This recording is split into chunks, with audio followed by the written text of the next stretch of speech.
Yo, Elliot!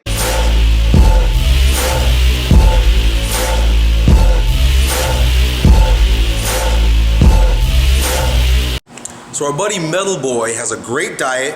He's living a really solid, strong lifestyle that's supporting him in becoming the strongest version of himself, except he's always bloated, he's always farting, and his poop has been horrible for many months. Out of nowhere, he doesn't understand. He doesn't eat gluten or dairy because he's heard Elliot Hulse say things like you might want to eliminate those things to see if you're intolerant to it. He's done that for a few months. Still the bloating, the farting, and the shit that doesn't look like it should look, right? It's wondering what the hell to do. First of all, for those of you who are listening to this and you're like, oh, it's not about building fucking muscle, it has nothing to do with increasing my deadlift, well, you're actually quite mistaken. Hang on a second. You're quite mistaken because if your organ health is weak, I mean, there are so many different levels to this, but I'm just going to bring you back to physiological strength, which is one of my 4 layers of strength. If your physiological strength is weak, if your organ systems, your viscera is weak, it's going to manifest itself as physical weaknesses due to viscerosomatic inhibition. I've talked about this in many other videos, where your nervous system, all this shit is all tied together. Your whole body's all tied together by this network of electrical wires, if you will. Your nervous system. And you got the same nerves that innervate your gut, your deep abdominal organs, and your deep abdominal walls. The same neurological loop, the same, if you will, like if you turn off a light switch, all the lights go out, right? They're on the same electrical loop. Same thing happens with some of your organs and some of your muscles. Right? Like, for example, if your heart, they say if you're going to have a heart attack, what's the first thing that you experience? Oh, my left arm is going numb. Oh, isn't that interesting? What the fuck does your left arm have to do with your heart? Ah, viscerosomatic inhibition. Right? Elliot Hulse is not that crazy or kooky. So the same thing happens with your colon. So even if you're eating well and lifting like a maniac, you're not going to be able to strengthen your deep abdominal wall. You're never going to have really good core strength if you have inflammation in the gut. Right? The other thing is nutrient absorption, bro. So you're eating all this really healthy organic food, but you're not absorbing any of it. That's why your poop looks that way. It probably looks like undigested food particles. You're not digesting well because there's something going on in your gut. You've got a physiological strength problem. So those of you who have read my 4 layers of strength, those of you who've been watching my videos long enough, you know that you cannot build strength on one layer without considering all the others. Most of the things I talk about on this channel geared towards building neuromuscular strength, right?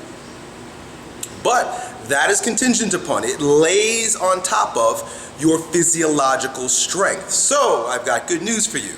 I finally have partnered with my brother to create a physiological strength course for you guys. There's a link down below if you're interested in it, right? It's not for everyone, it's really brainy, it's really geeky stuff. It talks a lot about hormones and the thyroid and the gut and poop, digestive stuff. There's a lot of stuff in there that's, quite frankly, is not going to be interesting to a lot of people. So I can give you the gist of it right now, but if you're a geek, link down below. I can give you the gist of it. You have either a bacterial, a fungal, or a parasitic infection in your colon. No 2 ways about it, especially if you've been doing food rotation and food elimination, right? The medical profession doesn't like to admit that these things even exist. A lot of people are gonna comment down below, Elliot, you're a fucking quack. There's no such thing as parasitic infections, right? Well, okay, that's fine. But when you got a guy who's doing everything right and he's still fucking bloated and he can't digest food, it's not as strange as you may think. There's still a good chance that he's got some sort of pathogen. Right? It's really what it is. I've had them before. I've had H. pylori, if you want to do some research. I've had H. pylori, I've had, and then recently I had like an amoeba infection. When I went to Dominican Republic, I drank some bad water or something, or there was bad ice in my drink or something, and I was all jacked up in my stomach. I was throwing up and shitting for 24 hours straight, and my stomach was all jacked up. First thing I did was, and I'm going to invite you to do, is have your poop tested by someone who does functional analysis, right? Someone who actually looks at it for pathogens, right? Because if you go to see, years ago, generations ago, if you went to a medicine man, or you even went to a traditional doctor, prior to the pharmaceutical companies basically taking over our government and our medical industry, doctors would test your stool. You come in with a stool sample because they realized, they understood that your poop tells you a lot about what's going on physiologically with the individual. So if they test the poop and there are pathogens, or it seems that there's undigested food particles,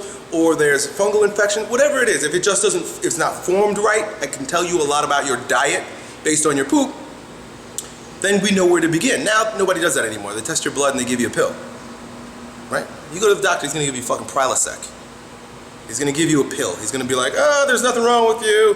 You're a young guy, get out there and exercise, and by the way, I'm not gonna let you leave here without a script. That's what he's gonna do. Anybody who thinks I'm lying, go try it. He's not gonna test your shit. So, what I would invite you to do is either invest in and investigate the physiological strength course down below, or email my brother who has taken several nutrition diagnostic courses. He's worked with Dr. Kalish, who's one of my mentors. He's gone through several courses and has the capacity to mail your poop out to a lab, right? If you email him and tell him what your situation is, he'll probably have the poop vials sent to you, and you basically put your poop in the vials, they send it to the lab, and then the results come back, and he can basically just advise you on, hey, it looks like you've got parasites, dude, right? And then from there, some suggestions could be made, or what he will do is refer you out to someone who can deal with you from a holistic standpoint. Someone who's going to look at you and your situation and not just see someone who needs a prescription. You see someone who's got a legitimate concern, and they realize that the body is an entire unit, and how can I serve this person in this holistic fashion, So that's it. You've got two options there, dude, because you're doing all the right things. There's nothing you can do if you have bugs eating and shitting in your body. You're going to have a problem for the rest of your life. And it's going to manifest itself in a myriad of other chronic, debilitating shit. You're going to end up with dandruff and rashes. You mentioned that you got this white pastiness in your mouth. That's a dead giveaway. The white pastiness in your mouth, the dryness in your mouth, dead giveaway. It's parasites. There are certain parameters, there are certain things to look at that are red flags, and that's one of them. Are you grinding your teeth at night? You get white flecks on your fingernails? You get the chicken skin bumps on the back of your arm? These are all just different indications as to dysfunctions within your digestive system. So that's it. Investigate or email my brother. Tell him that you saw this video and that you want to get your shit tested so that you can be physiologically strong, bro. Peace. Yo, Elliot.